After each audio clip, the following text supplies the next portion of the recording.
नमस्कार। Bed time stories Babita के किस्सा घर में आपका स्वागत है। कहानियों का पिटारा लिए मैं बबीता त्रिपाठी आपके सामने हाजिर हूँ। लेकिन कहानी सुनने से पहले मेरे प्यारे बच्चों और दोस्तों, इस चैनल को लाइक, सब्सक्राइब और शेयर करना न भूलिएगा। और हाँ, बेल आइकन को भी दबा दीजिएगा ताकि जब भी मैं कहानियाँ अपलोड करूँ आप तक उसकी नोटिफिकेशंस ज़रूर पहुंच जाएं। तो बने रहिए मेरे साथ और इस कहानी को अंत तक पूरा ज़रूर सुनिएगा। तो चलते हैं सीधे कहानी पर। बड़ा कि छोटा कुछ काम कीजिए, परंतु पूर्वा पर सोच लीजिए। बड़ा कि छोटा कुछ काम कीजिए, परंतु पूर्वा पर सोच लीजिए। बिना विचारे यदि काम होगा, कभी न अच्छा परिणाम होगा। बहुत समय पहले की बात है। उड़ीसा में एक महाजन की पत्नी अपने 3 बेटों साधु, राधु, विधु और बहुओं के साथ रहती थी। साधु पंडित था। गांव के लोग अक्सर उससे कई बातों पर राय मशवरा लिया करते थे। राधु पेशे से वकील था और वकालत से उसे भी अच्छी खासी आमदनी हो जाती थी। पर विधु किसान का बेटा था और अपने पिता की ही तरह खेती बाड़ी करता था। उसको बहुत कड़ी मेहनत करनी पड़ती थी। मज़दूरों को संभालना, उपज को इकट्ठा करना, उसके लिए सही खरीदार ढूंढना, यही सब उसका काम था। लेकिन उसे अपनी ज़मीन, अपनी मिट्टी से बहुत प्यार था। अब मुश्किल ये थी कि विधु का काम बड़ा मेहनत मशक्क़त वाला था। वह सुबह से शाम तक खेतों में रहता। उसके मुकाबले बाकी दोनों भाई काफ़ी आराम की ज़िंदगी जी रहे थे। इससे विधु की पत्नी बहुत दुखी रहती थी। एक दिन विधु की पत्नी बोली, मेरे भाई के यहाँ से चिट्ठी आई है। छुट्टियाँ बिताने के लिए घर बुलाया है और नया घर बनाया है, तो उसका गृह प्रवेश भी करवाना है उसको। पर मैं कैसे जा सकता हूँ? विधु थकी हुई आवाज़ में बोला, इतना काम जो पड़ा है। आप जब देखो तब यही कहते रहते हैं। पत्नी तमक कर बोली, तो क्या हम कभी नहीं जा सकते? मैंने ऐसा कब कहा? मैं तुम्हारे जाने का इंतजाम किए देता हूँ। विधु बोला, जी नहीं। विधु की पत्नी कुछ अड़ियल स्वभाव की थी। जाएंगे तो दोनों, वरना कोई नहीं। जैसी तुम्हारी मर्जी। विधु जम्हाई लेता हुआ बोला, क्या आपने ही सब काम करने का ठेका लिया है और आपके भाई लंबी लंबी तान कर पड़े रहते हैं? वह चिढ़कर बोली, आखिर आप तो उनके हिस्से की ज़मीन की भी देखभाल करते हैं और वे अपने बीवी बच्चों के साथ छुट्टियां काटने यहाँ चले आते हैं, और एक हम हैं जो हमेशा यहीं के यहीं अटके रहते हैं। आप तो मेरी बात मानिए, उसकी पत्नी ने कहा। जायदाद के बंटवारे की बात चलाइए, जिससे हम लोग अलग रह सकें। उससे आपको अपने लिए कुछ समय भी मिलेगा। फिर तो विधु के कानों को रोज़ यही बात सुननी पड़ती। विधु को लगा शायद उनकी पत्नी ही सही है। मेरा काम मेरे भाइयों के काम से ज़्यादा अहम है। मेरी वजह से ही दोनों इतने ठाठ से और आराम से रह रहे हैं।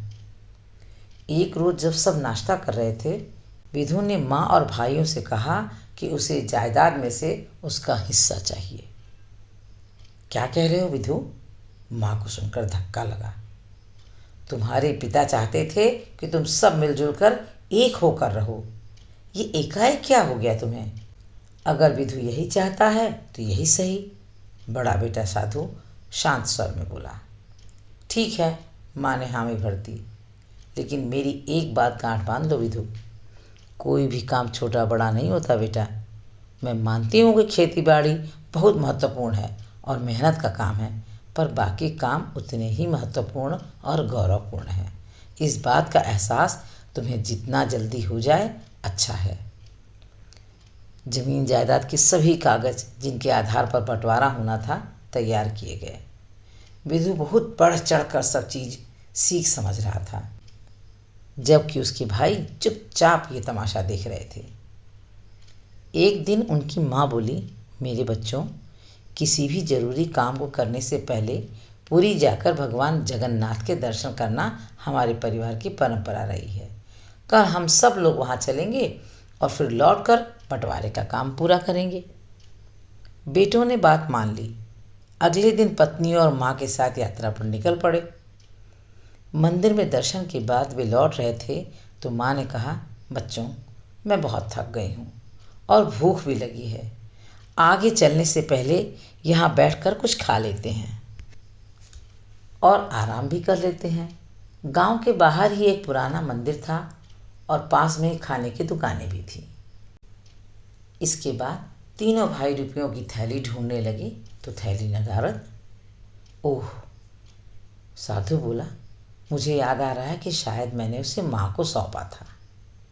माँ ने भी थैली को बहुत ढूंढा पर नामो निशान न मिला। अब क्या करें? राधु बोला। अब तो एक ही उपाय है, माँ ने राय दी। मैं बहुओं के साथ इसी मंदिर में रुकती हूँ। तुम तीनों गांव जाकर कुछ काम ढूंढना और कुछ पैसे कमा कर लौटना। पैसे के बिना न तो हम कुछ खा पाएंगे और न ही घर लौट पाएंगे। बेटों ने राय मान ली। तीनों भाई तीन अलग अलग दिशाओं में गांव के लिए निकल पड़े। चलते चलते विधु को कुछ लोग मिले जो किसी गंभीर विषय पर बात कर रहे थे। क्या बात है मित्रों? विधु ने पूछा। क्या मैं कुछ मदद कर सकता हूँ? जमीन के इस हिस्से में सदा ही पानी जमा रहता है और हम इसमें कुछ उगा भी नहीं पाते। फिर भी हमें राजा को लगान देना पड़ता है, एक गांव वाला बोला। विधु कुछ सोचकर बोला, अगर मैं आपको यहाँ धान उगाने की तरकीब बताऊं तो मुझे क्या इनाम मिलेगा? चांदी की 100 मुद्राएं, गांव वालों ने खुशी से कहा। विधु तो बहुत निपुण किसान था। बोला, गोबर और मिट्टी को मिलाकर उसके गोले बना लो और उन्हें गीला और नर्म रखो। फिर हर गोले में बीज डाल दो और उन्हें सूखने दो। गांव वाले बहुत ध्यान से विधु की बात सुन रहे थे। फिर उन्होंने पूछा, उन गोलों को इस जमीन में डाल दो। गोले जमीन में धंस जाएंगे और बीज भी फूट पड़ेंगे। गांव वालों ने उसे धन्यवाद दिया और खुशी खुशी 100 मुद्राएं दे दी, जिन्हें लेकर विधु मंदिर लौट आया।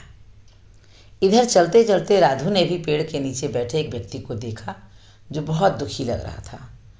वैसे तो वो बड़ा संपन्न दिखता था, पर किसी वजह से बहुत चिंतित दिख रहा था। किस बात की चिंता है मित्र? राधु ने पूछा। तुम उदास दिखते हो। क्या मैं तुम्हारे किसी काम आ सकता हूँ? जी, अगर आप कर सकें तो बहुत अच्छा होगा, आदमी ठंडी सांस भरकर बोला। हम 4 भाई हैं। और वह कहने लगा, मृत्यु से पहले हमारे पिता ने अपनी सारी संपत्ति हम चारों में बांट दी थी, लेकिन एक काली बिल्ली थी जिसे बांटना बड़ा मुश्किल था। हमने फैसला किया कि बिल्ली हम सबकी साझी होगी, लेकिन चारों भाई उसकी एक एक टांग के मालिक होंगे। कहते हुए वह रुका। बहुत अच्छा, राधु बोला। एक दिन बिल्ली छत से नीचे गिर गई और उसकी वही टांग टूट गई जो मेरे हिस्से में आई। राधु को मामला बड़ा रोचक लग रहा था। मैंने उसकी जख्मी टांग पर तेल में भीगी हुई पट्टी बांध दी। मेरी बिल्ली को आँच बहुत अच्छी लगती थी, सो वह चूल्हे के पास जाकर सो गई। तो तुम इस कारण से इतने दुखी हो?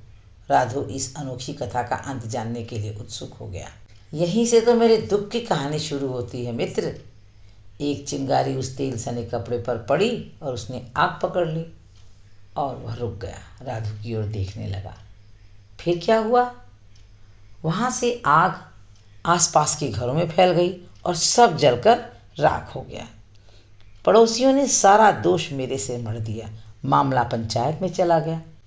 पंचों ने कहा, जिस टांग की वजह से आग लगी वह मेरे हिस्से की थी, इसलिए पूरा नुकसान मुझे ही भरना होगा। पर मेरे पास सबको देने लायक पैसे नहीं हैं। राधु वकील था, गहरी सोच में पड़ गया और जल्दी ही समस्या का बहुत सरल सा हल ढूंढ लिया। उसने कहा, चिंता न करो मित्र, यदि मैं तुम्हारी समस्या का समाधान कर दूं तो मुझे क्या मिलेगा? चांदी के 500 सिक्के, आदमी बोला। तो ठीक है, आओ, अपने पड़ोसियों और गांव के बड़े बूढ़ों को जमा करो, मैं तुम्हें शीघ्र ही मिलता हूँ। जब राधु गांव पहुंचा तो वट वृक्ष के नीचे अच्छी खासी भीड़ जमा थी। सबकी बात सुनने के बाद राधु बोला, क्या यह सच है कि सारा नुकसान बिल्ली ने किया है, और यह भी कि इसका कारण उसकी जख्मी टांग पर बंधी हुई पट्टी है? हाँ हाँ, गांव वालों ने कहा। क्या आप मानते हैं कि बिल्ली के भागने की वजह से आग लगी और घर जलकर राख हो गया? राधु ने पूछा। हम मानते हैं, गांव वाले बोले।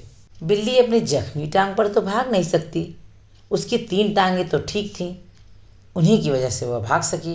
राधु अपने शब्दों का असर देखने के लिए थोड़ा सा रुका। हाँ, ये तो सच है, अपनी 3 ठीक टांगों पर ही वह भाग सकी। तो फिर पंचायत फैसला करे कि आग लगने का नुकसान कौन चुकाएगा? राधु की बुद्धि ने सबको अचंभे में डाल दिया। सभी हामी में अपने सिर हिलाने लगे। फैसला हुआ कि 3 ठीक टांगों के मालिक ही हर्जाना भरेंगे। जख्मी टांग का मालिक बहुत खुश हुआ और वादे के मुताबिक उसने राधु को चांदी की 500 मुद्राएं दे दी। राधु भी पैसे लेकर मंदिर लौट आया। इस बीच साधु, जो सबसे बड़ा था, उसने चलते चलते किसी घर से किसी के रोने की आवाज़ सुनी। वह घर बहुत बड़ा था, उसके बाहर एक दरबान भी खड़ा था। ऐसे आलीशान घर में रहने वाला रो क्यों रहा है? कौन रहता है यहाँ? उसने दरबान से पूछा।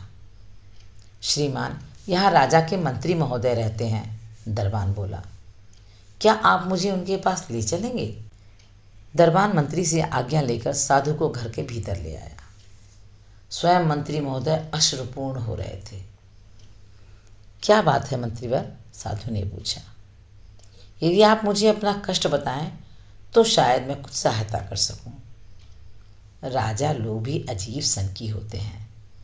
मंत्री ने साधु को देखकर और उसके शब्दों से अनुमान लगाया कि वह एक विद्वान पुरुष है। हमारे राजा ने मुझे उनके हाथी का वजन पता करने के लिए कहा है। अगर मैं ऐसा करने में असफल रहा तो मेरा सिर धड़ से अलग करवा दिया जाएगा।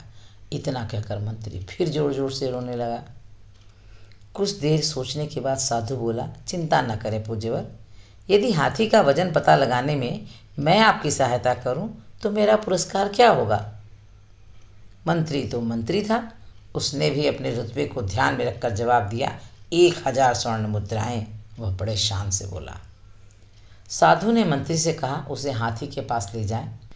वहाँ से हाथी को एक ऐसी नदी के किनारे ले जाया गया जहाँ बहुत सी नौकाएं खड़ी थीं।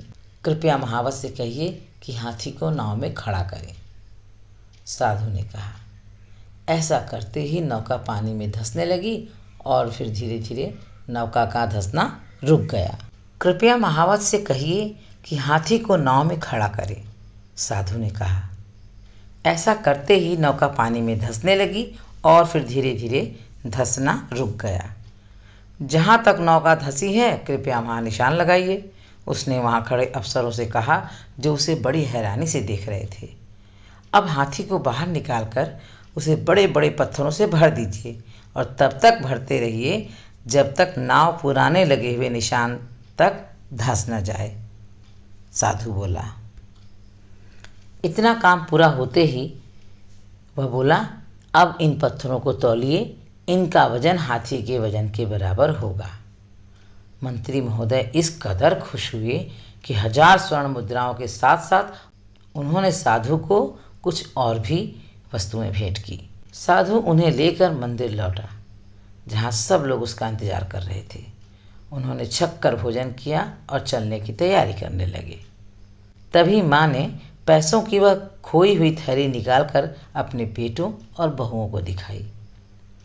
मैंने जानबूझकर इसे छुपाया था।